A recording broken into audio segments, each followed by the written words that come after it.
You know, when I was younger, I didn't think twice about the content I was watching, the music I was bumping, or the jokes I was laughing at.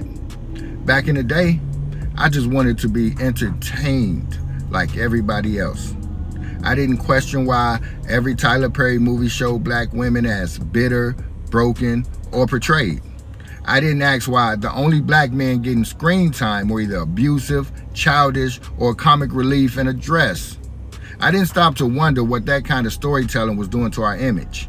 And I sure didn't think about how it was shaping how we would see ourselves. But I'm older now, and I've grown. And I don't laugh at the same stuff I used to. And that's not called being fake. That's called growing up. So yeah, when I speak on Tyler Perry, people start asking, well, what about 50 Cent? What about Snoop? What about Kevin Hart? Well, let's talk about it. Kevin Hart, his comedy, it make black men look weak, silly, non-threatening, always the joke, always the clown. 50 Cent, he's building his empire off of street trauma, power, BMF, Raising Canaan. It's all black pain, betrayal, and death wrapped in cinematic lights. He turned our worst realities into primetime profits.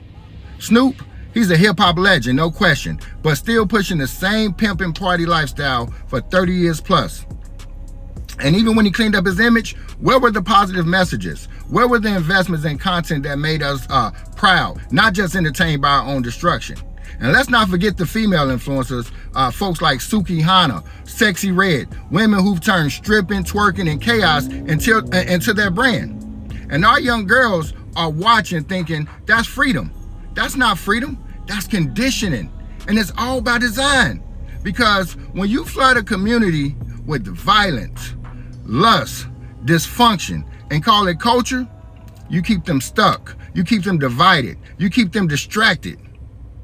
And now, here we are with the newest face of them all, Kai Cenat. Millions of followers, non-stop streaming, loud, chaotic, wild behavior. And you know what? He's funny, he's charismatic, he's energetic. But when you look at the message being pushed underneath all of the laughs, what's the takeaway? What's the impact on the next generation of boys? It's not just the stream, it's not just content, it's influence. And influence without values leads to decay disguised as fun.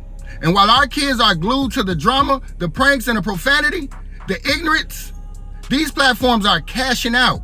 You think the system don't know what it's doing? They're not pushing builders or thinkers or healers. They're pushing chaos.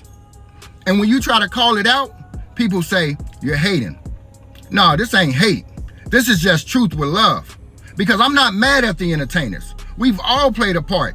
I'm mad at the machine, the one that rewards ignorance, silence, dysfunction with visibility and checks. Because the truth is, the people producing this content, their kids aren't watching it. Their neighborhoods aren't dying from it. Ours are. So I'm not clapping for the poison no more.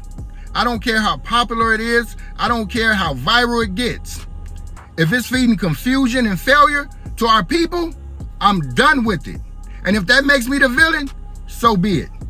Because I'd rather be called a hater than to be part of what's slowly killing our people. Because we can't keep waiting for this culture to fix itself. We gotta flip the script. Because what we consume is what we become. And right now, we got way too many stars and not enough light. We gotta wake up.